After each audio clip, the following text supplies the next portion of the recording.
हिंदू धर्म का निर्माण एक संस्थापक का तात्पर्य है कि किसी ने एक नए विश्वास को अस्तित्व में लाया है या धार्मिक विश्वासों, सिद्धांतों और प्रथाओं का एक सेट तैयार किया है जो पहले मौजूद नहीं थे। ये हिंदू धर्म जैसे विश्वास के साथ नहीं हो सकता है जिसे शाश्वत माना जाता है। शास्त्रों के अनुसार हिंदू धर्म केवल मनुष्यों का नहीं बल्कि यह धर्म देवता और राक्षस भी इसका अभ्यास करते हैं। ब्रह्मांड के भगवान इसका स्रोत है, वह इसका अभ्यास भी करता है। इसलिए हिंदू धर्म भगवान का धर्म है जिसे मानवों के कल्याण के लिए पृथ्वी पर लाया जाता है। इस प्रकार हिंदू धर्म किसी मनुष्य या नबी द्वारा स्थापित नहीं किया गया है। इसका स्रोत स्वयं भगवान ब्रह्म है। इसलिए यह एक सनातन धर्म माना जाता है।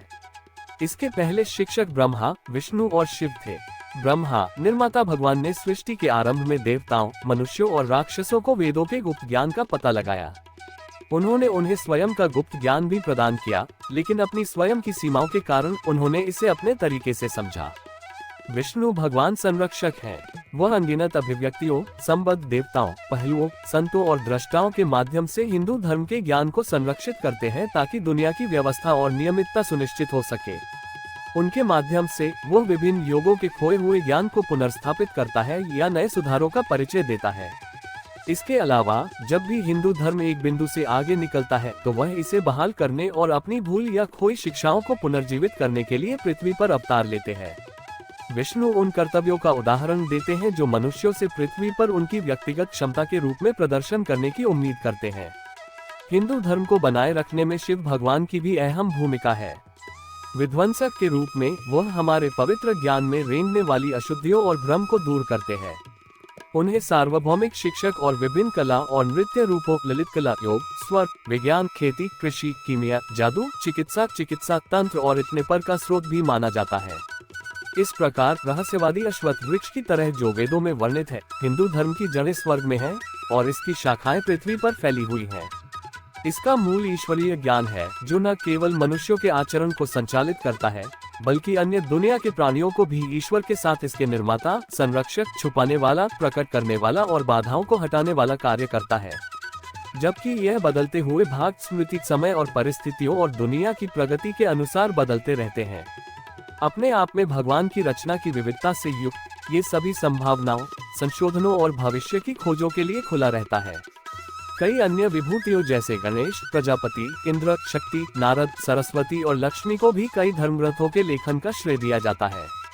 इसके अलावा अनगिनत विद्वानों, दृष्टाओं, संतों, दार्शनिकों, गुरुओं, तपस्वी आंदोलनों और शिक्षक परंपराओं ने अपने उपदेशों, लेखों, टिप्पणियों, प्रवचनों और प्रवचनों के माध्यम से हिंदू धर्म को समृद्ध किया।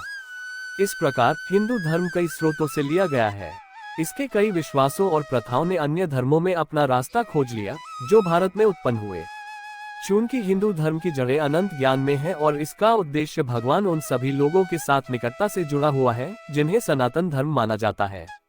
हिंदू धर्म दुनिया के अप्रभावी स्वभाव के कारण पृथ्वी के चेहरे से गायब हो सकता है, लेकिन इसकी नींव बनाने वाला पवित्र ज्ञान हमेशा के लिए अलग अलग नामों के तहत सृष्टि के प्रत्येक चक्र में प्रकट होता रहेगा।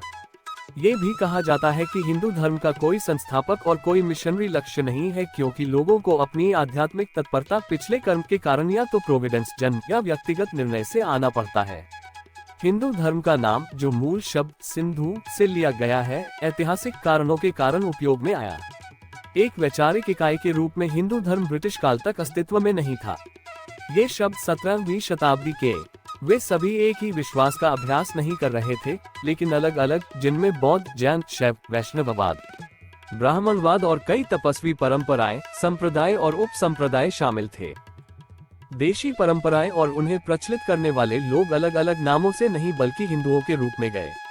अंग्रेजों के समय में सभी मूल धर्मों को सामान्य नाम हिंदू धर्म के तहत वर्गीकृत किया गया था ताकि इसे इस्लाम और ईसाई धर्म से अलग किया जा सके और न्याय के साथ बांटा जा सके या स्थानीय विवादों, संपत्ति और कर मामलों को सुलझाया जा सके।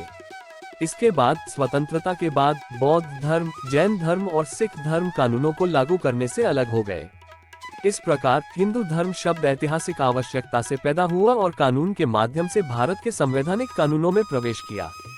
आज हिंदू धर्म में भारत में उत्पन्न होने वाले सभी मूल धर्म शामिल हैं, जिनमें से कुछ विलुप्त हो गए, लेकिन बौद्ध धर्म, जैन धर्म और सिख धर्म को छोड़कर कई धर्मनिरपेक्ष लोग और नास्तिक भी हिंदू नाम से ही जाते हैं, क्योंकि हिंदू परिवार में जन्म किसी को भी हिंदू होने के योग्य बनाता है, जब तक कि वह स्वेच्छा से दूसरे धर्म में परिवर्तित नहीं होता या आधिकारिक रूप से धर्म का निर्वहन नहीं करता।